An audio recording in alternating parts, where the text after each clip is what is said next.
সম্মানিত সদস্য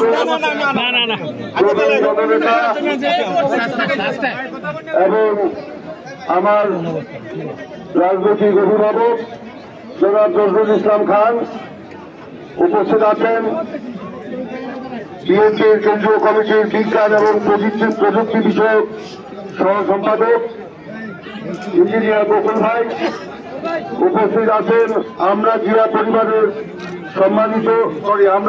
পরিবারের সম্মানিত আহ্বায়ক জনাব আতিকুর রহমান রুমন, ময়মনসিংহ উত্তর জেলা বিএনপির সংগ্রামী যুগ্ম আহ্বায়ক জনাব মোতাহার হোসেন তালুকদার, ময়মনসিংহ উত্তর জেলা বিএনপির সদস্য সালমান ওমর রুবেল, হাফেজ আতিকুল হক সহ এখানে উপস্থিত আছেন সাবেক উপজেলা চেয়ারম্যান ময়মনসিংহ উত্তর জেলা বিএনপির সদস্য আলহাজ মফিজুদ্দিন আহমেদ, ধোবাড়া উপজেলা বিএনপির সাবেক সাধারণ সম্পাদক এবং ময়মনসিংহ উত্তর জেলা বিএনপির সদস্য অধ্যাপক জি এম আজহারুল ইসলাম কাজল, ময়মনসিংহ উত্তর জেলা বিএনপির সদস্য সাবেক চেয়ারম্যান জনাব আনিসুর রহমান মানিক, সাবেক সাংগঠনিক সম্পাদক এবং ময়মনসিংহ উত্তর জেলা বিএনপির সদস্য মোয়াজ্জেম হোসেন খান লিটন, উত্তর জেলা বিএনপির সদস্য সাবেক চেয়ারম্যান জনাব ফরহাদ রাব্বানী সুমন, অর্থ ইউনিয়নের চেয়ারম্যান জনাব হুমায়ুন কবির, সাবেক চেয়ারম্যান গাজীউর রহমান, অর্থ ইউনিয়ন বিএনপির সাবেক সভাপতি জনাব আবুল হাসেম সহ উপস্থিত বিএনপি ছাত্রদল, যুবদল, স্বেচ্ছাসেবক দল, শ্রমিক দল, কৃষক দলের নেতৃবৃন্দ, অর্থ এলাকার মুরব্বীগণ উপস্থিত আছেন, হালুয়াঘাট উপজেলা বিএনপির নেতা, উত্তর জেলা বিএনপির সদস্য আফরাদ মিয়া বাবুল এবং আলমগীর আলম বিপ্লব সহ অন্যান্য নেতৃবৃন্দ, আসসালামু আলাইকুম। আমরা এখানে দীর্ঘ পথ অতিক্রম করে আমাদের নেতা নজরুল ইসলাম খানকে নিয়ে এসেছি। আপনারা জানেন যে আমাদের নেতা বিএনপির ভারপ্রাপ্ত চেয়ারম্যান জনাব তারেক রহমান আমরা জেলা পরিবারের নেতৃত্বে রুমন ভাইয়ের মাধ্যমে সারা বাংলাদেশে যারা সাম্প্রতিক আন্দোলনে নিহত আহত হয়েছেন, যারা গত 15 বছর খুনের শিকার হয়েছেন, আওয়ামী নির্যাতনের শিকার হয়েছেন, তাদেরকে সহযোগিতা করছেন। আজকে নজরুল ইসলাম খানের নেতৃত্বে রুমন ভাই সহ আমরা এখানে এসেছি। এই দুর্গম এলাকায় এই বিগত আন্দোলনে ঢাকায় নিহত হয়েছেন মৌলানা সাদেক, তার পরিবারকে অর্থনৈতিকভাবে সহযোগিতা করার জন্য এখানে কি তারেক রহমানের পক্ষ থেকে একটি দোকান তার পরিবারকে দেওয়া হবে, সেই উপলক্ষে নজরুল ইসলাম খান এখানে এসেছেন।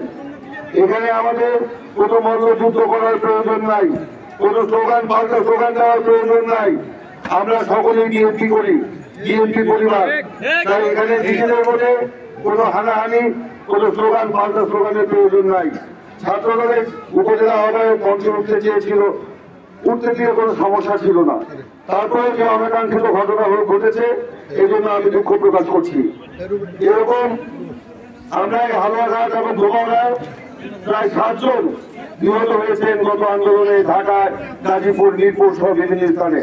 আমি প্রত্যেকের বাড়িতে গিয়েছি, কবর জিয়ারত করেছি। এই মৌলানা সাদেকের কবরও জিয়ারত করতে এসেছিলাম, তার বাবা এবং পরিবারের সাথে সাক্ষাৎ করে গিয়েছি, অর্থনৈতিকভাবে সহযোগিতাও করেছি। আমরা বিএনপি এই আন্দোলনে অত্যন্ত ওতপ্রোতভাবে জড়িত ছিলাম এবং আমরা বলতে চাই ছাত্র জনতা এবং রাজনৈতিক শক্তি তথা বিএনপি সম্মিলিত আন্দোলনের মধ্য দিয়ে এই স্বৈরাচারী হাসিনার পতন ঘটেছে। স্বৈরাচারী হাসিনা পালিয়ে গেছে এবং বাংলাদেশে স্বৈরাচার মুক্ত হয়েছে। গণতন্ত্রের পথে নতুন করে যাত্রা শুরু হয়েছে। গণতন্ত্রের পথে নতুন করে যাত্রার পথে আমাদেরকে অত্যন্ত সতর্কতার সাথে আগাতে হবে এবং অত্যন্ত ধৈর্য সহনশীলতার সাথে আমাদের আগাতে হবে। সেই জন্য আমি বলবো, আমরা সকলেই যেন আমাদের নেতা তারেক রহমানের প্রতি আস্থা জ্ঞাপন করে, আস্থা স্থাপন করে আমরা যেন এগিয়ে যেতে পারি, সেজন্য আপনারা সেই সচেষ্ট থাকবেন। বন্ধুগণ, আরেকটি বিষয় আমি আপনাদের দৃষ্টি আকর্ষণ করছি। আমাদের নেতা তারেক রহমানের নির্দেশে আমাদের কোন সফরের আগে পরে মোটর সাইকেলের বহর নেওয়া নিষেধ। আমরা দেখেছি এখানে মোটরসাইকেলে বিভিন্ন ইউনিয়ন থেকে গ্রাম থেকে এই কর্মসূচিতে যারা যোগ দিতে এসেছিলেন তাদেরকে আমি ধন্যবাদ জানাই। তবে অনুরোধ করবো এমন ভাবে আমাদের গাড়ির সামনে আপনারা থাকবেন না যাতে মনে হয় মোটর সাইকেলের বহর নিয়ে আমরা এগিয়ে যাচ্ছি। এখান থেকে আমরা চলে যাব, যাওয়ার সময় আমাদের গাড়ি বহরের আগে পরে কোনো মোটর সাইকেল থাকতে পারবে না, মিনিমাম 1-2 কিলোমিটারের মধ্যে কোনো মোটর সাইকেল থাকতে পারবে না। সেই ব্যাপারে আমি সকলের দৃষ্টি আকর্ষণ করে আজকের এই মহতীয় অনুষ্ঠানে আমি শুভকামনা করছি।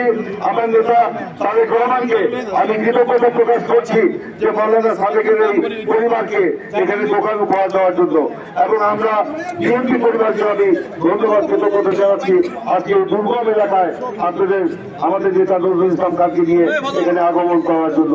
সকলকে ধন্যবাদ জানিয়ে কৃতজ্ঞতা প্রকাশ করে সকলকে সহনশীল হওয়ার আহ্বান জানিয়ে আমি আমার বক্তব্য শেষ করছি। আল্লাহ হাফেজ। বাংলাদেশ জিন্দাবাদ।